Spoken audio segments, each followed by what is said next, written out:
everyone, and welcome to entry level 3 English, and we're on week 4. I hope you're well and thank you for all your hard work so far. So today's objectives are goals and outcomes for today. We're going to be looking at spellings. So last week's spellings, we'll do the test, and I've got a few new spellings for you as well. We're going to quickly review the present simple tense that we've been doing in the last couple of weeks, just to sort of go over it again and just check you understand its meaning and use. We're going to be looking again at types of text, and this week we're going to be focusing on emails in particular. So we've looked already at leaflets and web pages, etc., and today we're going to be focusing on emails. And then we're going to be looking at some future tenses grammar-wise. So we're going to be looking at future simple, the use of the present continuous for the future as well, and going to for the use of the future as well. So we're going to be looking at that. So that's everything we're doing today. So quite a lot, so we might as well crack on. And I think we'll crack on with your spellings for this week. So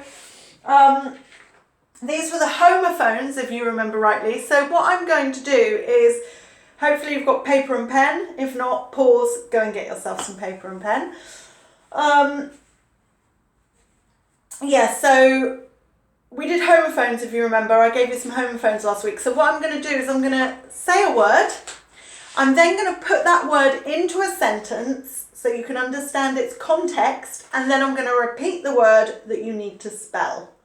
Okay? So because they're homophones, there are 2 different spellings, or maybe 3 different spellings for the same sounding word. You've got to choose which word it is that I am giving you. Okay? So listen to the sentence and try and understand the context with which it's in. All right? Okay, so we'll start with number 1. 2. I love chocolate too. 2. How do you spell 2?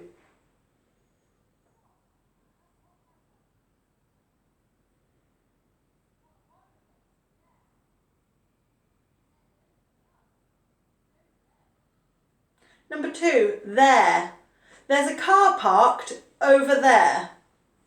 There. How do you spell there?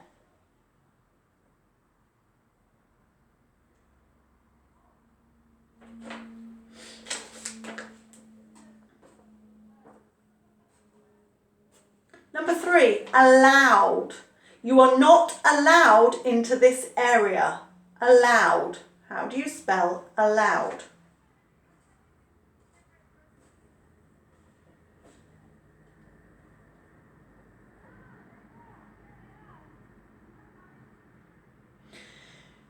Number 4, meat.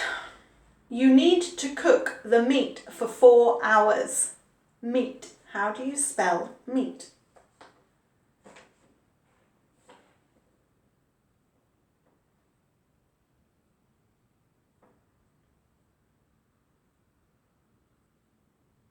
Number 5, weather. The weather is awful today. The weather is awful today.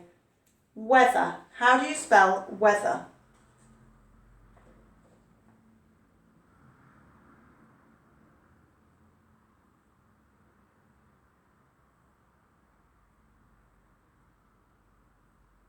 And number 6, plain. My top is rather plain. Plain. My top is rather plain. How do you spell plain?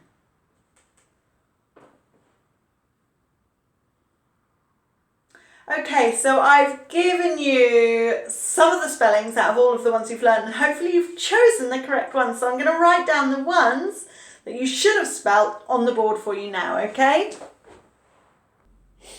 Okay, so these are the ones you should have chosen. So I said I love chocolate too, I think. I love chocolate too, so 2 double O for that one. The car is parked over there, so it should have been THERE, it should have been that spelling. You are not allowed in this area, so it should have been this spelling, ALLOWED. You need to cook the meat for 4 hours. It should have been this spelling, MEAT. The weather is awful today. It should have been this spelling, W-E-A-T-H-E-R. And my top is rather plain, P-L-A-I-N, plain. So how did you do out of 6? What did you get? Let me know how you did. It's very tricky with homophones because of the different spellings for them. Hopefully you chose the right ones in this instance. I'm going to get next week's spellings up on the board for you. Okay, so I've got next week's spellings up on the board. Now these are notoriously difficult to spell, these words. These words have the f sound in them. But some of them don't look like they have a f sound in them. So we'll start at the top here. This is rough, rough. You can't hear this O and you can't hear a GH. This GH makes a f sound a lot in English. I don't know why. I don't know why, but it does. Rough. So this is rough. Rough. Rough. Rough. But it's spelt R-O-U-G-H. Go figure. I don't understand it either. I don't know why they couldn't have just spelt it R-U-F-F or something like that. Would be much easier, right? That's what it sounds like. So rough can have a couple of different meanings in the English language. So rough as in something feels rough, it's not smooth. Smooth is lovely and smooth and, what feels smooth? Oh, this cushion. This cushion is velvet, so it's lovely, soft, smooth, yeah? But rough is something that is not, it's not smooth, it's that's quite rough. No, this is smooth, it's very smooth. Rough is like stones are rough, or wood can be rough and have splinters and things. So that's one meaning of rough. We also use the word rough to say how we feel sometimes. So sometimes if we are feeling ill or poorly, if we're not very well, we will say, oh, I feel rough. I feel rough. It means I feel bad. I feel ill. I feel poorly. We use this quite a lot if we have been drinking and we have a hangover. And we will say, oh, I feel rough. It means I feel ill. But we use this expression a lot, okay? It's a very English expression, I feel rough. So, yeah. It's not really, I feel rough. It means I feel ill. And it's a very English expression. So it's a good expression to use if English is your second language because it's very English. I feel rough. I would say this if I wake up in the morning and I've got a bad cold and bad headache. I'd say, oh, I feel rough. I feel rough, okay? It means I feel ill or that kind of thing. We then have tough, which again, the spelling is crazy. Tough. T-O-U-G-H. Tough. Tough. T-O-U-G-H. Tough. If something is tough, again, a couple of meanings in the English language. Tough, it means that it's strong. Okay, it's tough. You can't break it. But it also, we use it in expressions like tough luck, which means unlucky. He's tough. It means he's strong, so we use it in that. So yeah, we use it in a couple of different ways. Then we have cough. So here, the pronunciation changes completely. Here, we can hear t, a, f, and r, a, f. Here, we can, this is pronunciation cough. K, o, f. Cough. Crazy, right? Even though it's O-U-G-H, this sound O-U here is different. This one's got an sound. This one's got an O sound. So cough. I have a bad cough. I have a bad cough. So that pronunciation changes, even though the spelling is the same. It's still O-U-G-H. But we pronounce an O sound instead of an A sound. Okay? So we've got rough, tough, cough. Then we've got enough. So we go back to this sound, enough, enough. Enough. Okay, looks a bit like that. Enough. Sounds a bit like that, I should say. So I've had enough. Have you got enough? Is there enough? Okay, enough. ENOUGH. Then we've got different. Different. Different. So F sound again. And this one's tricky because people often forget it's a double F. So different. And we've got that E in there as well. So DIFFERENT. Different. Different. And a lot of English people pronounce this different. They don't pronounce this E. They just say different. But actually it is different. Different. Rent. So DIFFERENT. Difficult. Difficult. Difficult. Okay, DIFFICULT. These spellings are difficult. They are all different and they are difficult. So these words are notoriously hard to spell. People make mistakes with these words a lot. So quite tricky to learn and really important to learn because also for the pronunciation, I think if you were trying to spell them without learning them, you would never have an idea how to spell these. So yeah, so we've got rough, tough, cough, enough, different, and difficult. I would like you to make some sentences with those spellings in, okay? So if you could make some sentences with those spellings in for me, so I can check you understand them and you're using them correctly. All right, and then we'll test on those next week. Okay, so just a really quick review we're going to do for the present simple, which we've done for the last couple of weeks. The present simple, just refreshing your memory from when you did it in previous courses with me. You should have a good idea of how to use the present simple by now.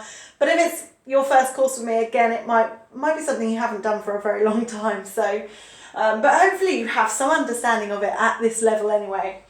So we use the present simple tense to talk about our daily routines or habits, things that we usually do, that we always do, that we sometimes do, that we do every day, every week, every Saturday, etc. We use it to talk about facts, things that are facts, and things that are true now, at this time, things that are true. We use it for timetabled events like buses and trains departing or arriving, etc. So with positive sentences, we add s, es or ies to the verb with he, she and it, but not with the others, okay? So we add s, es or ies to the verbs after he, she and it.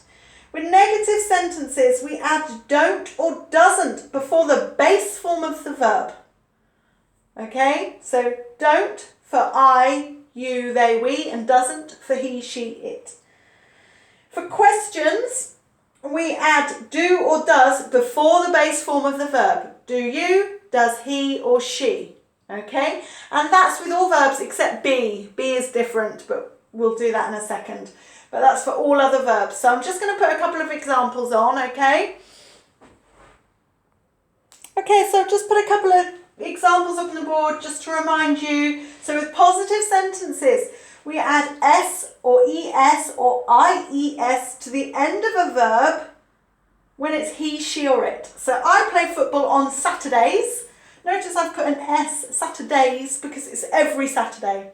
I could say I play football every Saturday or on Saturdays. I add that s. That's important because it's every. So Saturdays, all the Saturdays. He watches. So not he watches football on the TV every evening. He watches football on the TV every evening. Okay, and we add that es for he, she or it in the present simple. Negative. You, they, we, I don't.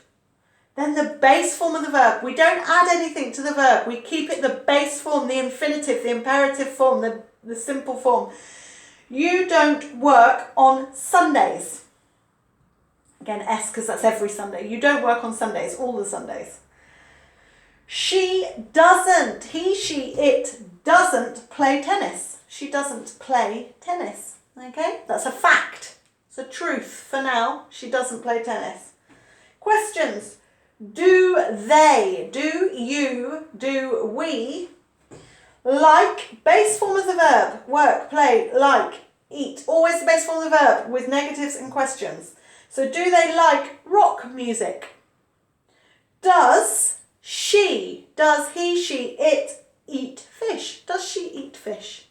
Okay, so, and we can put what or why or where in front of do or does as well. What do you like to eat? What does she do at the weekends?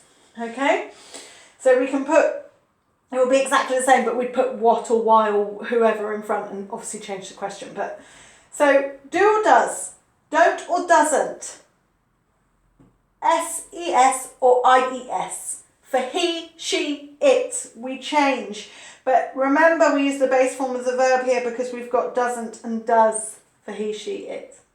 Okay, really important to try and remember that. When you're speaking to me, I will always expect you to be using that present simple when it's appropriate to use it. Okay?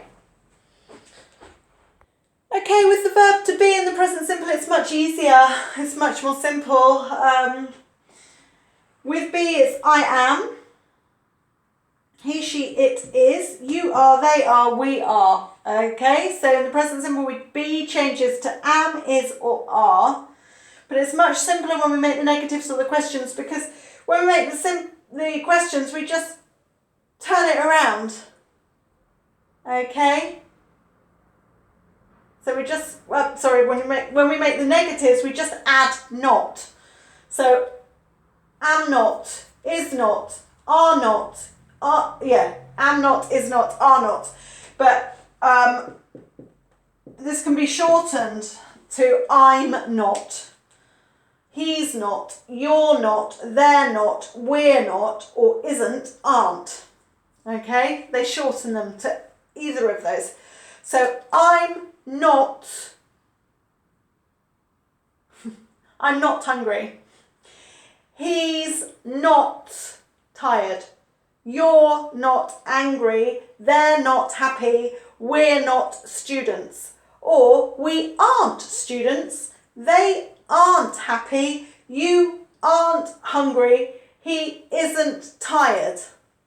Okay, so we can use either of these, but basically we just add not to the base. So you are not, he is not, I am not. And with questions, we just turn this around. Am I late? Is he late? Are you late? Are they late? Are we late? We just turn this around for questions. So with be, it's kind of simpler. Once you know am, is, and are, it's kind of simpler than with other verbs. Right, so that's present simple. Please try and keep practicing it, and we'll always practice it when we're talking, because I'll be listening for you using it and making sure you're using it correctly.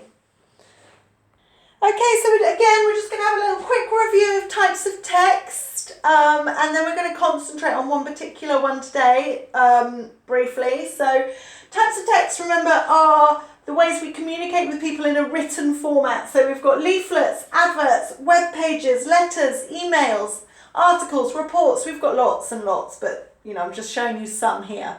Types of text are ways we communicate with people in written format. Features of text. So features of text are how it looks, the way it's laid out so that it's attractive to us, so that we can read it easily. And the features might be images or pictures, bullet points, numbered lists, 1, 2, 3, headings, subheadings,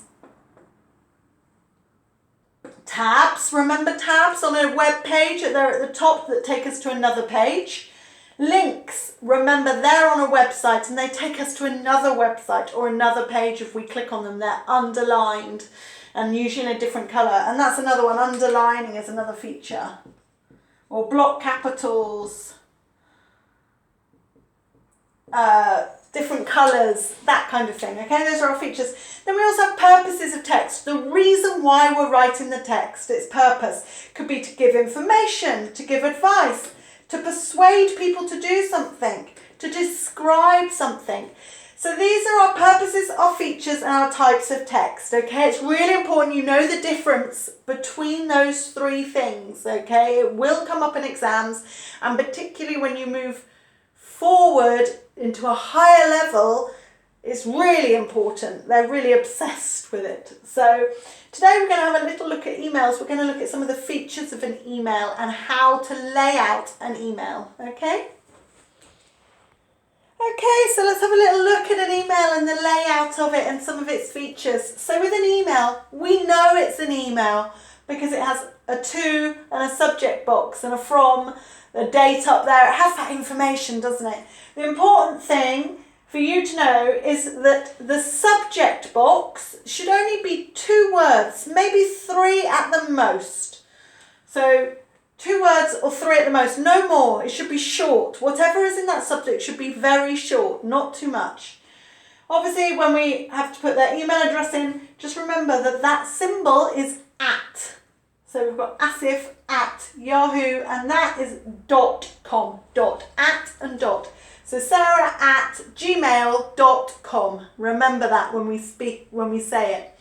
So if it's to a friend, hi is usually how we would start. Hi, Asif. And then we have a comma. And we usually, if it's a friend, we leave a gap for paragraphs, okay? We leave a gap when we're typing in between new paragraphs, so we know it's a new paragraph. So, hi, Asif. How are you? If it's a friend, we usually ask, how are you? It's polite. I wanted to tell you about my new job. That first paragraph tells the person reading what the email is about. Its purpose. This purpose is to tell Asif about my new job. Okay? And then there'll be more paragraphs giving information. At the end, we can use see you soon. That's a common way to finish an email with a friend.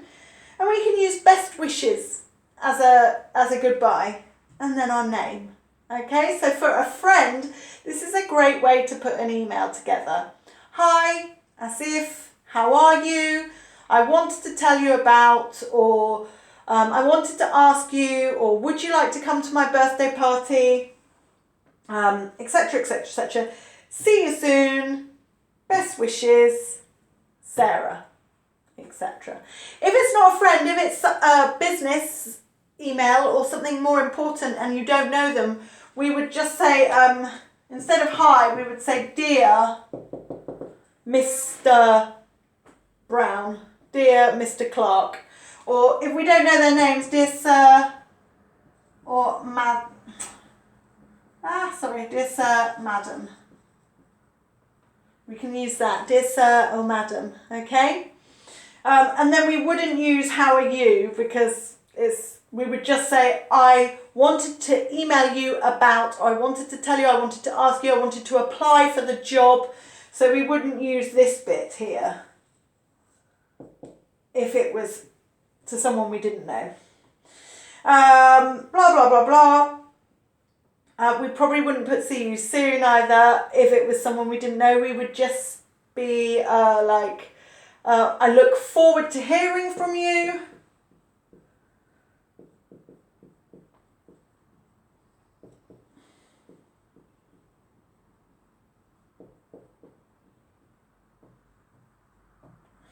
Something like that would be more formal if we didn't know them. And instead of best wishes, we would use best regards, or kind regards, or regards, and then again our name. Okay, so if it's more formal, dear, no, how are you, no, see you soon, and not particularly best wishes, it's too friendly. Best regards or kind regards instead. I look forward to hearing from you. And then your name. Okay? So those are the features of an email, and that's how we would set it up. You're going to be obviously writing an email for me, so think about who it's to. Is it a friend or is it somebody you don't know? And what language you're going to use and how you're going to set it up, how it's going to look. Write it as if you were typing an email, okay? Okay, so now we're going to look at some grammar. We're going to be looking at future tenses today, okay? So we use several different tenses to talk about the future. One of the most common is the future simple. The future simple is easy to use, very easy. We have our subject, I, he, she, it, plus will, plus the base form of the verb. It stays the same for whoever you're talking about, okay? So it's just will and the verb, just the base form of the verb, the infinitive verb. So we use the future simple to talk about our hopes, our wishes, our dreams, things that we dream about or wish for or hope for, unplanned events, things that we haven't planned, things that we want to do maybe one day, not sure, but we haven't planned it. And for sudden decisions, like when we suddenly decide we're going to do something, then we can use will. So, for example, I will call you later. It's an unplanned event. I haven't planned to call you, but I'm going to at some stage. And we shorten I will to I'll call you later. I'll call you later. I don't know when, but I'll call you later, okay? It's like a sudden, I've just thought about, oh yeah, I'll call you later, okay? I'll call you later. I'm not planning it. I'm not promising. It's not definite. It's like, I'll call you later, okay? Yeah. She will go to Spain soon. She doesn't know when. She doesn't know how, but she will. One day she will go to Spain, but she doesn't know when. She hasn't planned it. She wants to go. It's a hope, it's a desire, a dream. And we shorten she will to she'll. So I'll, you'll, he'll, she'll. We shorten all of them. They will get the bus. They will get the bus. They've suddenly decided the car's broken. The car has broken down. It's not working. Oh, they'll get the bus. It's a sudden decision. They'll get the bus. That's what they're going to do, okay? And we use they'll get the bus. So future simple is really easy to use. We just use will and the base form of the verb for everybody, whether it's he, you, she, it, we just use that. My parents will arrive tomorrow. Okay? Will arrive tomorrow. I don't know when, sometime. I'm not sure. Okay, so future simple, and we can use that future simple for the future, for, you know, for everything really. If you're not sure, then you can use the future simple. Everybody will know you're talking about the future, so it's a good one to use if you're not sure which tense to use. And if you want to talk about the future, use this. Use the future simple. You know, I will go to Spain in the summer. Use that if you're not sure, because it does suggest the future, so people will know what you're talking about. But we do use other tenses for the future, and I'm going to show you those, and I'm going to show you what the difference is. Okay, so the other most common way we talk about the future is with the present continuous tense. Okay, the present continuous tense. We use the present continuous for other things too, but we do use it to talk about the future. Present continuous is the subject, I, you, he, she, it, they, plus the form of be, according to your subject, plus the verb, plus ing. We use the present continuous to talk about the future when it is a future plan or event with a fixed date or time. So unlike will, where it's not fixed date or time, it's unplanned. It's not planned, it's just spur of the moment. It's sudden. It's no plan. It's a hope, a dream, a desire. There's not a fixed date or time. We use the present continuous when there is a fixed time and it's a plan or an event that we have made. So we've planned it, we've arranged it, we've organised it, and we have a definite time and a definite date. So for example, subject, I, verb to be, I am, because with I we use am. I am having. So verb plus ing. We remove the E. If there's an E at the end of the verb, we remove it and put ing. I am having a party on Saturday. So we're talking about the future, but we're using the present continuous. I am having a party on Saturday because it's a fixed date and time. It's not changing, I can't change it. It's not sudden. It's planned. Okay? She is going to Spain in July. She plus the verb to be is plus go plus ing, going. She is going to Spain in July. It's in the future, it's planned, it's a fixed date and time.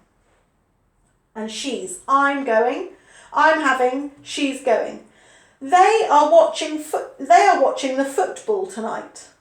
They are watching. They plus the verb to be are plus watch plus ing, watching the football tonight. They've planned it, they've organised it, they're all coming round, they've got snacks, they've got beers, they're going to come round tonight to watch the football. And we would shorten they are to their. They're watching football tonight. They're watching the football tonight. So this present continuous with am, is, are, and with ing on the verb, we can use it with fixed dates and times for planned events. That's the important thing. That's the difference between future simple and the present continuous for the future.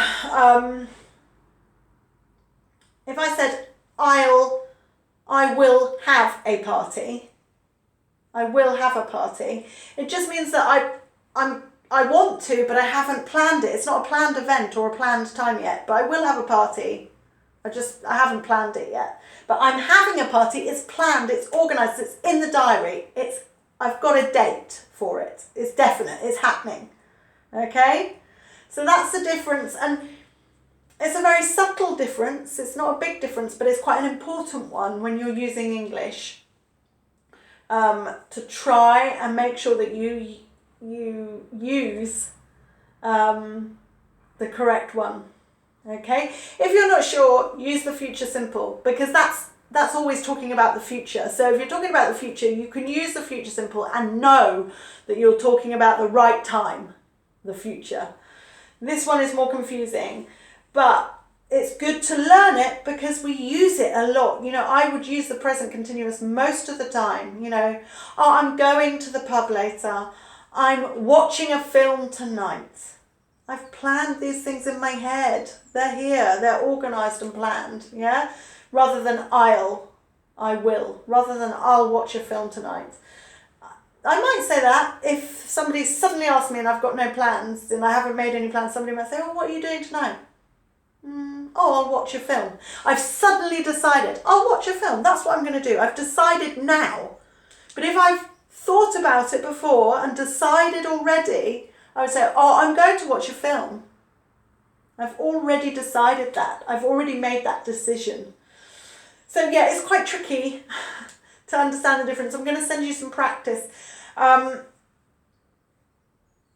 that you get to have a little practice of this. But yeah, adding ing onto the verb. If there's an E on the end of the verb, we remove the E and put ing. Okay, so for your homework, you've got some spellings to learn and some sentences to write for those spellings. You're going to be writing an email for me, and the email is going to be based about the future. Okay, so you're going to be practicing using future simple and present continuous to talk about the future. And there's going to be some grammar practice, obviously, where you're going to be practicing choosing future simple or present continuous. Okay? Right, so I think that's it. Have I forgotten anything? I hope not. Any problems, then obviously give me a ring or an email or a text or whatever and let me know. Otherwise, I will see you on video chat very soon. Okay, take care and have a great day. Bye.